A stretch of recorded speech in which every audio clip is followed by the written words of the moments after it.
The Truth Girls. Hey everyone, Sonia here. So it looks like our health system here in Quebec is about ready to crash. I mean, bottom out. I mean, people are going to be going to try to get help for whatever it is, and they're not going to be able to get it. And of course, our media just keeps drilling us with the message that this is because of the few remaining unvaccinated people who are clogging up the ERs and the ICUs because they're all coming down with COVID. But there's a lot more going on than that. I am going to go through the information with you so that you can see what's happening here. Thank you for your support on Patreon. That helps keep my channel going and helps me provide for my family. And thank you for liking the video. And please also check out the link below for C60 EVO. This is carbon 60 prepared as elemental safe spheres. This is the kind that I use. I want to let you know about it because it's been working really well for me. And there's more info in the link below. You get a discount if you use the link. And I'm going to leave a little card there for an interview that I did so you guys can get more information. So thank you for checking that out. All right, let's talk about what's going on in Quebec. This is what we've been getting hit with every day, every time we open our computers. And I want to just point out that the way this headline is constructed, Quebec hospital staff wearing down as the unvaccinated crowd ICUs. So naturally, as you read this, you're going to make the connection between the two, and you're going to assume that the Quebec staff is wearing down because the unvaccinated are crowding the ICUs. But that isn't even what this sentence means, but they will construct it this way knowing that you're going to make that connection. I'm going to tell you more about why the Quebec hospital staff is wearing down, because they sure are. But it's not just because of unvaccinated people in ICUs. Anyway, this was case in point number 1. Oh, surge in COVID-19 cases leading to more canceled surgeries, said the doctor. Well, yeah, sort of. I'm going to show you, though, what's really happening. Younger unvaccinated people plugging up Quebec's beleaguered hospitals amid fourth wave.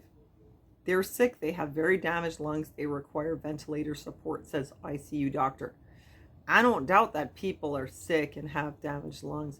But is this the reason that the hospitals are plugged up? I mean, do we really have enough people in there from COVID to be plugging up the hospitals? We're going to look into that. COVID-19 pressure mounting on Montreal's hospitals amid pandemic's fourth wave. Again, one of those headlines. There is no doubt pressure is mounting on Montreal's hospitals. It's getting to a boiling point. There's absolutely no doubt about it. It is amid what they're calling the fourth wave. But is the pressure really coming from the COVID itself? Or is there something else going on? There are currently 70 patients. This was a little while ago, There's more now. There are currently 70 patients being treated in Montreal hospitals, with an additional 43 requiring care in intensive care units. So you're saying that if you have 70 people in the hospital from COVID in the great city of Montreal, that's the pressure that's on the Montreal hospitals. It comes from 70 people and 43 in the ICU. Well, there's no doubt that our hospitals are absolutely struggling. I mean, it is a major crisis. Like, it's really getting to that point where, Lord help you if you get sick. But let's look at what's going on here. So here, for example, we have Index Santé, the emergencies. You're going to see that the emergency rooms in Quebec are extremely full. Look at these hospitals in Laurentians and look at the percentages they're at. They're way over capacity. And then we also have these great statistics here provided by our government.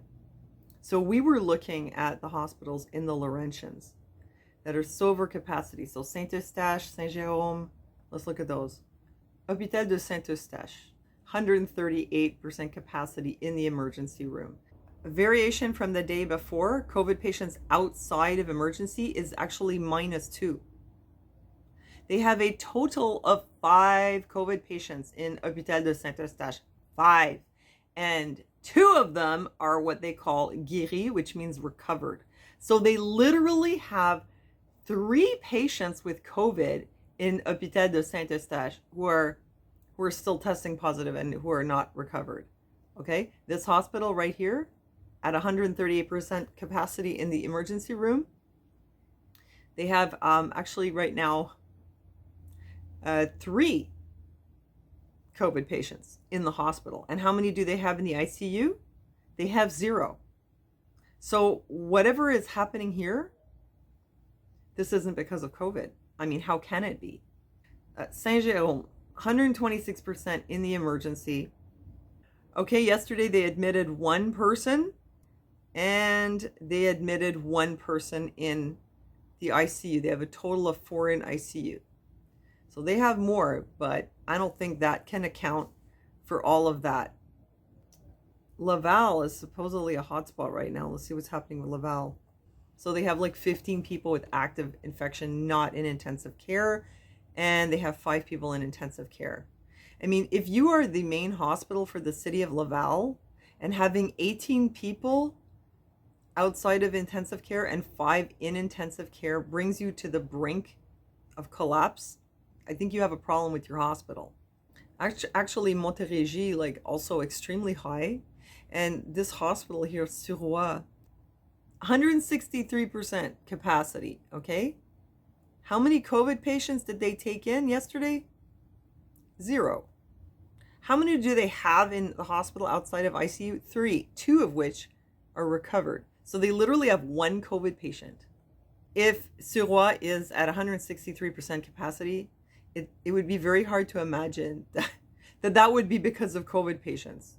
I don't know who else like spends the time to actually look at this stuff. I look at the numbers because they keep telling us it's all these unvaccinated people going in the hospital. This is plugging up our system.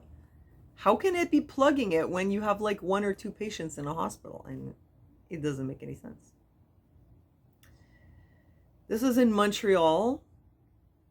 Lakeshore General, 113%. That's just in the emergency. Because people are thinking, like, people are getting COVID, they can't breathe, they're going to the emergency, right? I mean, where else can you go? So that should be like dramatically affecting the emergencies if there's all these people going in there. Lakeshore General Hospital temporarily shuts 2 operating rooms as COVID cases spike. This was 2 days ago. So they had so much COVID, they had to close 2 operating rooms. Wow, I wonder how many cases of COVID they had. They have 5 people outside of ICU, with 2 of them being recovered, which means they have 3, which is 1 less than the day before.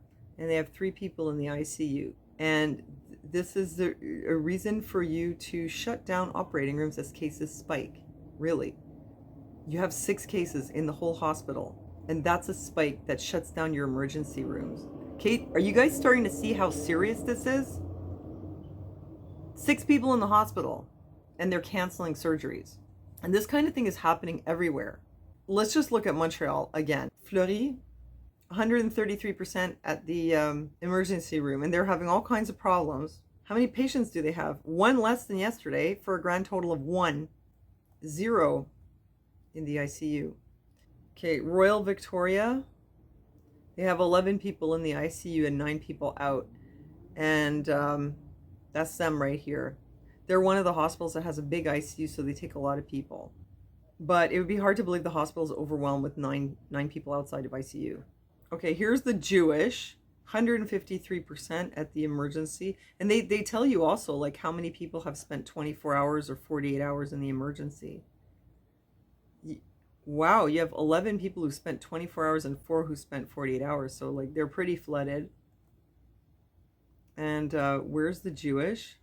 It's up here. They got 2 people coming in the day before for COVID.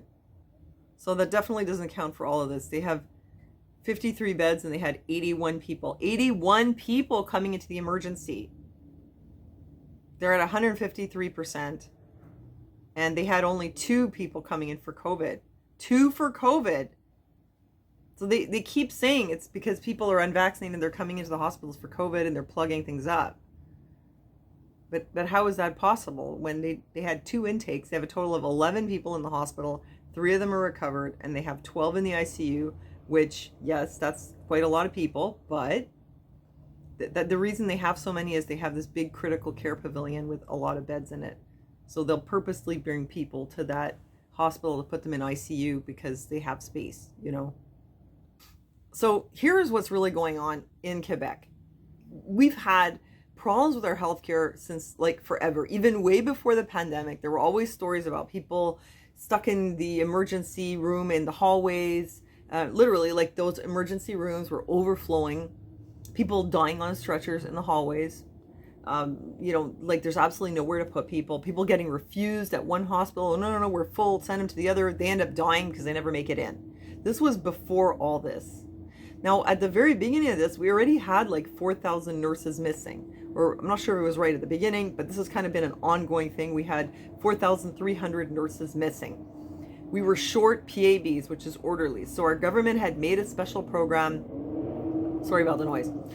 They had made a special program where they were training 10,000 PABs in a hurry over a course of 3 months to fill this gap.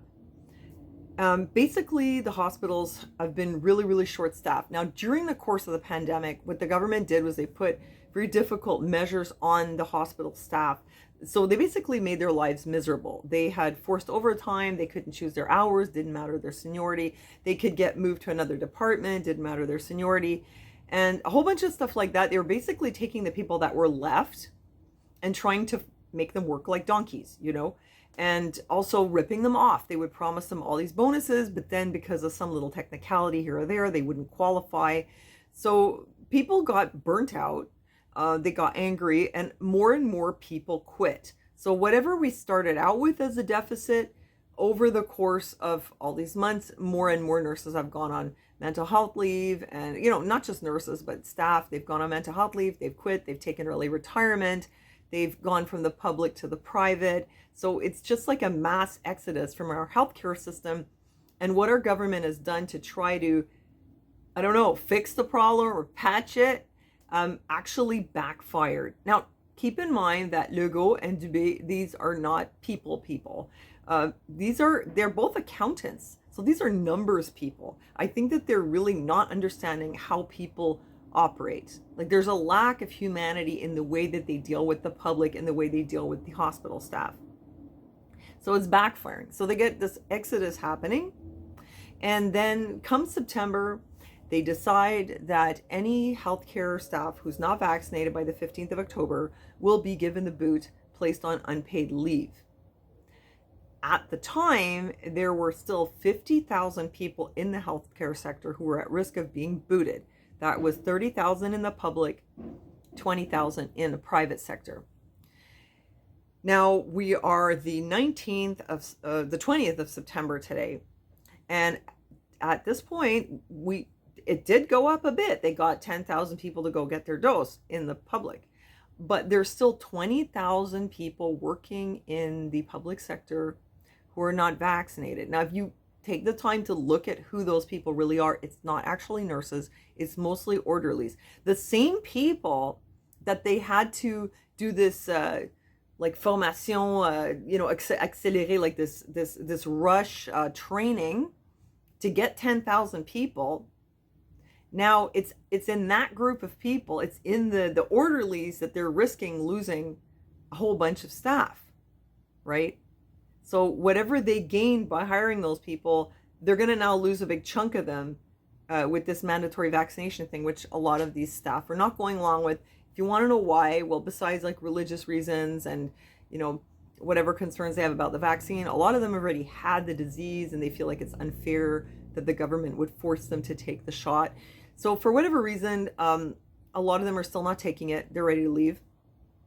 They're saying there's 8,000 workers, in health workers in Montreal who are still not vaccinated. So then you have another like 12 that are outside of Montreal.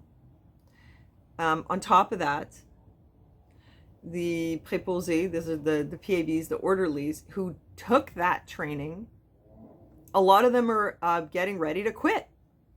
They had a contract, and I guess their contract is coming to an end. It says a year after their arrival in the CHSLDs, those are public retirement centers, a lot of these orderlies are planning to quit their job. So they had to keep their contracts for at least a year. But after that, otherwise, they would have had to reimburse the government for the training that was provided. But after that, they can leave. So you've got people who are going to leave because they're not vaccinated. You got people who are going to leave because they're at the end of their contract. You're going to have even more people who are going to leave because the more people leave, the harder it gets for the people who are still there, even if they're vaccinated. It doesn't make them superhuman. They still cave under the pressure of like all the weight that's been putting on them, that's being put on them. So you're going to have more people leaving because of that. And okay, here was François Legault's mêlée de presse. It was his like press conference that he had. They know that by enforcing this mandatory vaccination on healthcare workers, they're going to lose more healthcare workers, and it's coming at a time where it's really critical not to lose any. But Christian Dubé had said, well, if they leave, we're just going to have to cancel surgeries. And, you know, they haven't even left yet.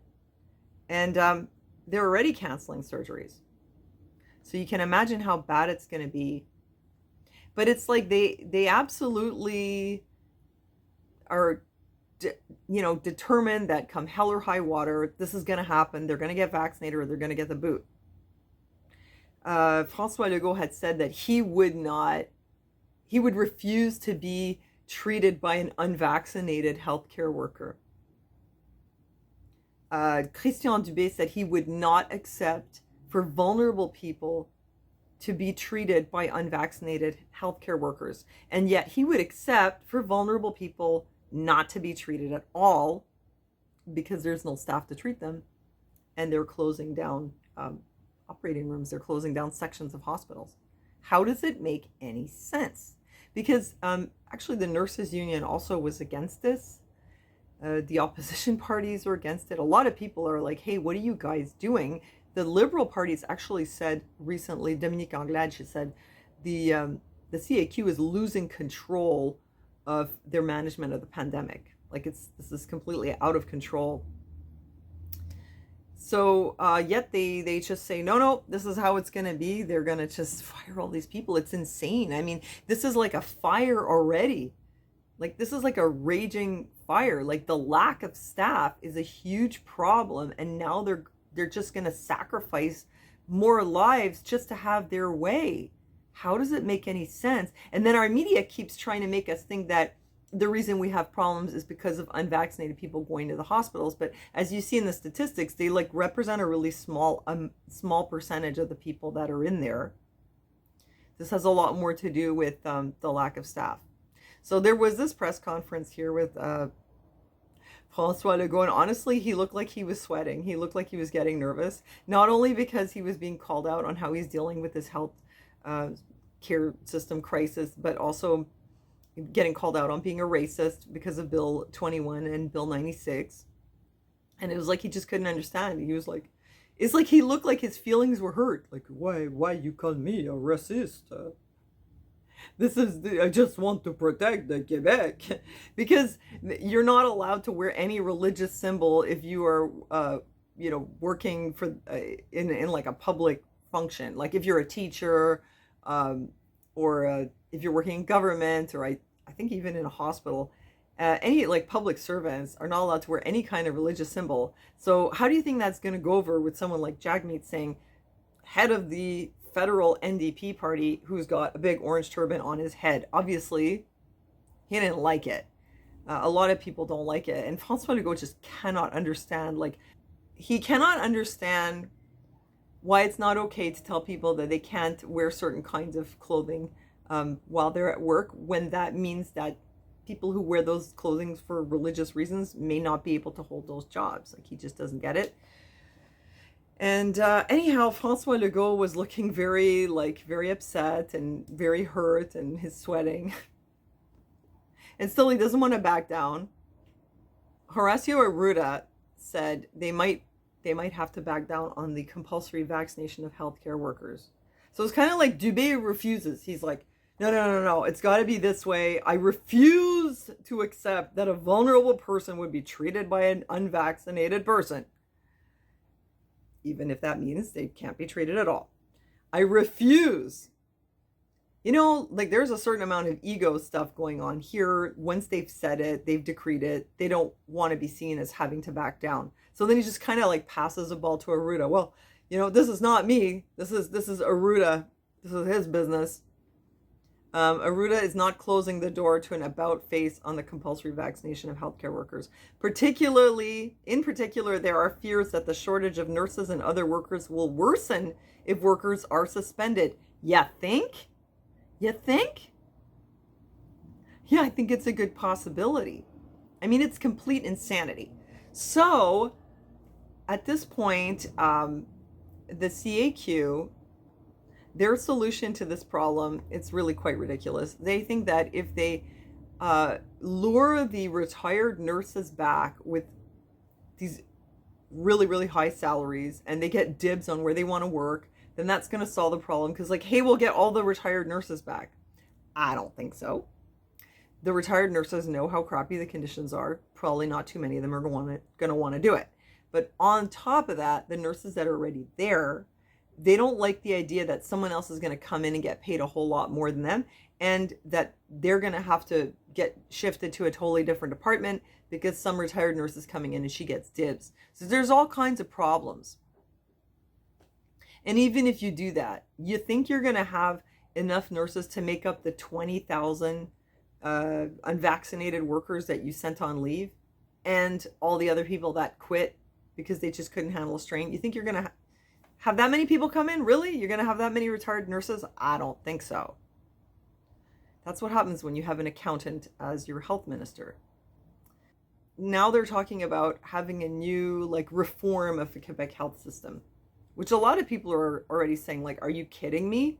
We had reforms something like every 5 years. It has never solved the problem. Now, in the middle of this pandemic, when we already have a crisis, you think it's okay to fire all those people and then create these reforms which you say would come into effect in like a year from now? So whatever you're going to figure out in about a year from now, we're going to start seeing the effect. So like in the meantime, you're just going to cancel healthcare for a lot of people. We'll just shut things down and, you know, just try not to get sick. So now that the National Assembly is back in session, though, you know, there's some heat being thrown at François Legault, and I don't think he's going to be our government for that much longer. I think that the opposition parties are going to, now that they're back in, they're going to start putting pressure on him to stop being the emperor and to try to come up with plans that actually work for the benefit of the public. So we'll see what happens, but the reason I made this video was to show you that it's not just about unvaccinated people. There's this whole big problem. Well, anyway, I hope that helps you understand a little bit about what's going on here.